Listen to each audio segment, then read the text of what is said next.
Congress party से 6 साल खेले, जी। तो सोशल मीडिया पे एक लेटर भी घूम रहा है, क्या पुष्टि करना चाहते हैं? देखिए, मैंने भी ये जो न्यूज़ है ये सुबह ही मैंने देखी है, बट जो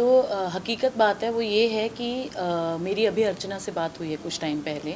तो जो ये लेटर जो आप देख रहे हैं, जो दिखाया जा रहा है सोशल मीडिया पे, और मैंने अभी आज तक जी न्यूज़ ये सब चैनल्स पे भी देखा है, तो हेडलाइंस में मैंने देखा है, तो कहीं ना कहीं ये जो लेटर है ये फेक लेटर है। और ये मेरी उनसे बात हुई है, मैंने इसकी पुष्टि की है, और उनको आधिकारिक तौर पे जो है ऐसी कोई खबर उन तक नहीं पहुंची है, ना उन्होंने कुछ मेल, व्हाट्सएप या कोई लेटर रिसीव किया है। तो कहीं ना कहीं मेरे हिसाब से जो मेरे पास जो न्यूज़ है, या जो मेरी अर्चना से और उनके परिवार से जो बात हुई है, उसमें आधिकारिक रूप पे उन पे कोई खबर नहीं है इस बात की कि उनको निलंबित किया गया है। और जहाँ तक हम कहें तो उनके पिताजी से आपकी बात हुई, तो उनकी हेल्थ अभी कैसी है? जो मेरी उनसे बात हुई है तो वो बहुत ऐसी अवस्था में है जहाँ पे उनको काफ़ी चोट आई हैं, स्पेशली जो उनकी चेस्ट है उस पे, जो उन पे कल घात हुआ है, जो उनको मारा गया है। जैसे कि आपको कल के आप देखिए प्रेस कॉन्फ्रेंस में अर्चना ने जो बताया था कि उनकी छाती पे वार हुआ, पैरों से उनको मारा गया। तो उनसे जो बात हुई वो बोले कि मुझे काफ़ी अभी परेशानी है, थोड़ा सांस लेने में भी उनको दिक्कत हो रही है, और बट उनका इलाज चल रहा है और मेडिसिन पे अभी वो हैं। तो जब मेरी बात हुई तो बहुत दुखी थे, स्पेशली क्योंकि जो एक पिता का फ़र्ज़ था, जैसे कि आपने देखा कि कांग्रेस के जो मुख्यालय है उसके बाहर जो देश की बेटी जो हमारी है और जो कि एक दलित है, उसके साथ जो भी वो सिनेरियो हुआ, और जैसे एक पिता ने अपनी बेटी को बचाने की कोशिश की, बट वही वो कह रहे थे कि उसमें बचाते बचाते जो उनकी हालत हुई है, वो बात भी करने में उनको थोड़ा सा दिक्कत हो रहा था। बट जैसे कि हम सब ने उनका हाल चाल पूछा तो बोले कि आज मैं थोड़ा सा, अभी 2-3 दिन उनको लगेंगे थोड़ा बेहतर होने में, बट बहुत दुख की बात है ये, जैसा उनके हालात हैं अभी। देश की बेटी के साथ ऐसा होना, एंड 24 घंटे कांग्रेस भी एक काफ़ी बड़ी पार्टी है, 60 साल 70 साल हो गए, तो इस तरह का इनसे जुम्मेवार को ऑफिशियल स्टेटमेंट ना आना, आपको क्या लगता है? एंड अर्चना जी बॉलीवुड से हैं, जी। तो देखा जाए तो बॉलीवुड से कई एमएलए, एमपीज पॉलिटिक्स ज्वाइन किए हैं और देश की सेवा के लिए आगे आए हैं, तो आपको क्या लगता है ऐसा देश की बेटी के साथ होने के बाद क्या लगता है? मैं सच बात बताऊं तो मैं कहीं ना कहीं आश्चर्य में हूं, क्योंकि कल जो इसके ऊपर बात हुई, जैसे कि सभी मीडिया जो हमारे भाई बहन हैं उन्होंने इतना सपोर्ट किया, और आज कहीं ना कहीं ये देश का मुद्दा बन गया है, देश की बेटी का, जो कि एक दलित भी है, जैसे कि उन्होंने बोला क्योंकि मेरी जाति की वजह से ये वार मेरे पे हो रहे हैं। तो और उनकी सिर्फ एक ही दरख्वास्त थी कि कांग्रेस के जो वरिष्ठ अधिकारी हैं, या जैसे उन्होंने प्रियंका जी से या राहुल जी से जो दरख्वास्त की कि आप एक बार सिर्फ मेरी बात सुने। मुझे लगता है कि ये जो मानसिकता चल रही है, दलित समाज, जातिवाद, इस पे जो जिस तरह से ये मुद्दे सामने आते हैं, और उस समय पे जब एक इंसान, एक लड़की स्पेशली आपसे गुहार कर रही है कि आप सिर्फ बात सुनिए मेरी, उसके लिए उसकी बात ना सुनना, और सुबह ये न्यूज़ में देखना कि वो निलंबित कर दी गई हैं, और वो कोई पुष्टि नहीं है उसकी, कोई खबर नहीं है, कोई आधिकारिक रूप से, जैसे मैंने बताया कि उसके बारे में कुछ बताया नहीं गया है, उस तक कोई खबर नहीं आई है, और उनको निलंबित करने का आपने एक फेक न्यूज़ चला दिया, बजाय ये करने के कि जो दोषी थे उन पे जो उनको कार्रवाई करनी चाहिए थी। तो दोषियों के बारे में तो कोई बात ही नहीं हुई है अभी तक, ना कांग्रेस की तरफ से जो उनके प्रवक्ता हैं, जो कि मैं देखती हूँ खुद भी कि दिन भर किसी ना किसी चैनल पे कांग्रेस के प्रवक्ता बात करते हैं, बट जब एक ऐसा मुद्दा सामने आता है, जब आप ही के दरवाजे पे, जो कि एक मुझे लगता है कि भारत के हर इंसान का अधिकार है, वो एक ऐसी जगह है वो जिसको हम जनता दरबार बोलते हैं, वहाँ पे जब एक इंसान जाता है जो कि आपको सिर्फ शुभकामनाएं देने जा रहा है, और उसके साथ ऐसा दुर्व्यवहार होता है, और उसके बाद आपकी कोई टिप्पणी नहीं आती है, मतलब कोई अधिकारी उनका या कोई भी प्रवक्ता उनका या कोई भी उनका नेता कोई बात ही नहीं करना चाहता है इसके बारे में। सोनिया जी से, प्रियंका जी से या राहुल गांधी जी के पास मतलब कोई समय ही नहीं है कि आपके दरवाजे पे ऐसा हादसा हो जाता है और आप इसकी आलोचना तक नहीं करते हैं, दोषियों को के बारे में बात नहीं होती है, कोई पुलिस कार्रवाई नहीं होती है और उनको सुबह ये सुनने को मिलता है कि आपको निलंबित कर दिया जाता है, जो कि एक फेक न्यूज़ है। और जो मैंने पहले भी बताया कि कैसे आज जो हमारी देश की बेटी है वो किससे सुरक्षा प्रदान करे, कौन उसको सुनेगा, ये मुझे समझ में नहीं पड़ा ये सब देखने के बाद। और जहाँ तक रही हमारे जितने भी हमारी इंडस्ट्री के लोग हैं, मैं कोई ऐसा नहीं है मेरा बैकग्राउंड, मैं भी खुद एक प्रोड्यूसर हूँ, मैं फ़िल्में बनाती हूँ, बट मेरे को लगता है कि आज हर एक औरत को साथ में आने की ज़रूरत है। क्योंकि अगर कोई चाहे वो हमारी कांग्रेस है या कोई और गवर्नमेंट जो भी है, कोई नहीं सुनेगा, तो मुझे लगता है कि आज अपने अधिकारों के लिए खुद की लड़ाई लड़ने का समय आ गया है और यही अर्चना कर रही है। बट मेरी जो दरख्वास्त है अपने सभी इंडस्ट्री भाई बहनों से और मेरी प्रेजेंट गवर्नमेंट से, खासकर मैं पीएम से रिक्वेस्ट करना चाहती हूँ कि कहीं ना कहीं हम एक बहुत अच्छी, हमने अभी 19 सितंबर को जब महिला आरक्षण की बात हुई तो हमें कहीं ना कहीं ये उत्साह था कि अब महिलाओं को वो स्पेस मिलेगा, वो जगह मिलेगी इस देश में कि लोग रिस्पेक्ट करेंगे महिला की। बट उसके कुछ 10 दिन के बाद ये इंसिडेंट हो जाता है। और ये एक ऐसी जगह है, मैं आपको बता रही हूँ, क्योंकि ये मोस्ट वीवीआईपी एरिया है जहाँ पे मतलब आप हर चौराहे पे और हर 10 मिनट में आपको दिखता है कि एक पुलिस वैन है, वहाँ पे लोगों को सिक्योरिटी प्रदान करती है और वहाँ से देश चलता है हमारा। वहाँ पे एक ऐसा हादसा होना, एक औरत का कपड़ा उतारने की कोशिश करना, उनको मारना बोनट पे, उनके पिताजी को ऐसे आघात पहुँचाना, उनके ड्राइवर का सर फाड़ देना, और उसके 24 घंटे के बाद तक अभी तक कोई कानूनी कार्रवाई नहीं और कोई इसके बारे में बात ही नहीं कर रहा है। जबकि ये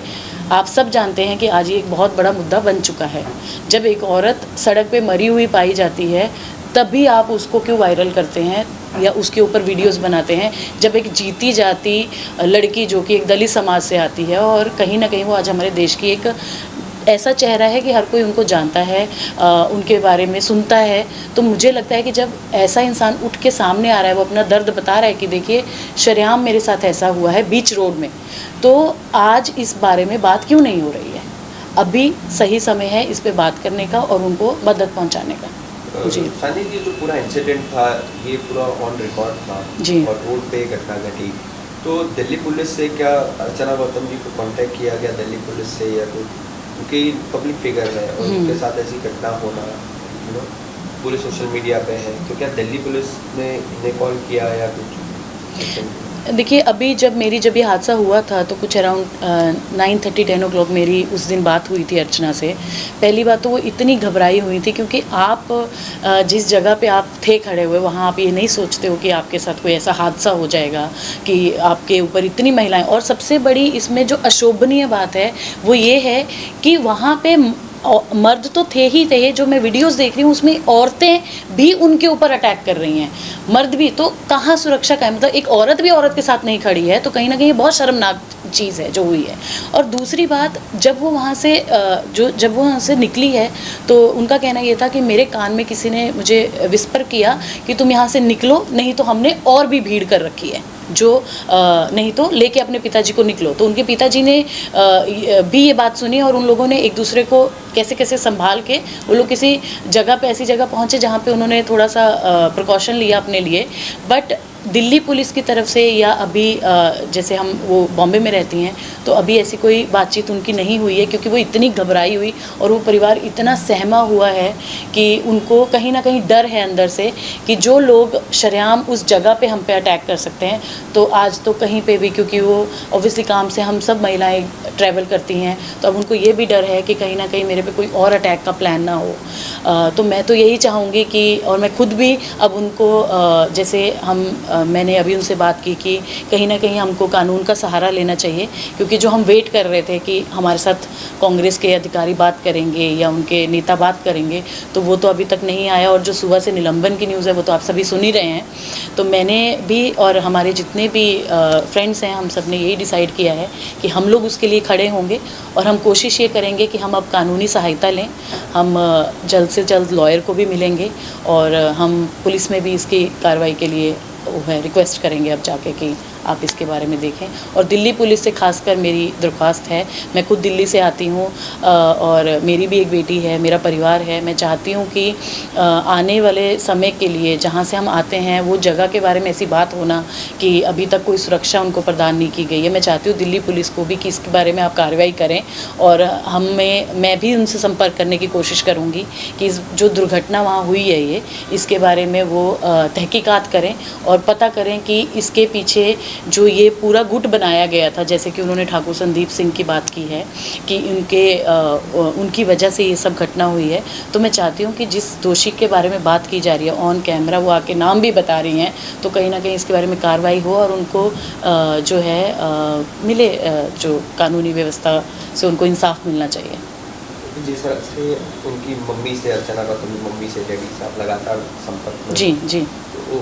पूरी फैमिली को, अर्चना गौतम की फैमिली को इस पूरे इंसिडेंट से कितना दुख पहुंचा है, कितने ट्रॉमेटाइज है?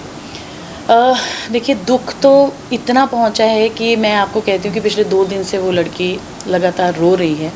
और इतना रो रही है, उसकी मदर इतनी घबराई हुई हैं कि उनको ये लगता है कि उनकी बेटी को कोई मार देगा। तो ऐसा जब डर आपको आता है अंदर से, तो मुझे लगता है कि अब उसका सबसे बड़ा ट्रॉमा ये हो गया कि वो निकलने से भी कहीं डर रही है, बात करने से भी डर रही है। कल बहुत से जब होता है कि आपका परिवार आपके साथ खड़ा होता है तो आप में थोड़ी हिम्मत आती है, तो उन्होंने अपनी बात रखी है जनता के सामने। मुझे लगता है कि और जो उनके पिताजी हैं, उन्होंने एक बाप का फ़र्ज़ तो उस समय निभाया है, जो उनको बचाया गया, उस सिचुएशन से निकाला गया, बट कहीं ना कहीं सबसे ज़्यादा जो ट्रॉमा है वो माँ बाप को आता है। कोई भी माँ बाप नहीं चाहते हैं कि उनके बच्चे के साथ ऐसा किया जाए, और स्पेशली गर्ल चाइल्ड जब आपकी एक लड़की होती है और ऐसे समाज से आप आते हो जो दलित समाज है। अब आज वो उस पे पहुँची है कि जात पात से परे होके आज वो देश की बेटी कहती है खुद को, जो हमारा भारत है। मैं चाहती हूँ कि दलित, ये जात वो जात को छोड़ के लोग सिर्फ भारत की बेटी, इंडिया की बेटी, देश की बेटी जो नारे लगाते हैं, वो कहीं ना कहीं हमारे दिखना भी चाहिए। मतलब सिर्फ बातें नहीं होनी चाहिए इसके बारे में, तो सपोर्ट हो उसके लिए। और माँ बाप ऑब्वियसली जो ट्रॉमा में है, मैं तो यही भगवान से प्रे करूँगी कि वो जल्दी से जल्दी से बाहर आएँ और वो एक्शन लें, जहाँ की जो दोषी हैं उनको सलाखों के पीछे होने चाहिए मेरे हिसाब से। तो अर्चना गौतम के जितने फैंस है, वेल विशर्स है, एक हैशटैग चला रहे हैं, जस्टिस फॉर अर्चना गौतम, बिल्कुल। इस पर क्या कहना चाहिए? देखिए, यही मैं आपको कह रही हूँ कि जनता आपके साथ खड़ी है, और जनता ऐसी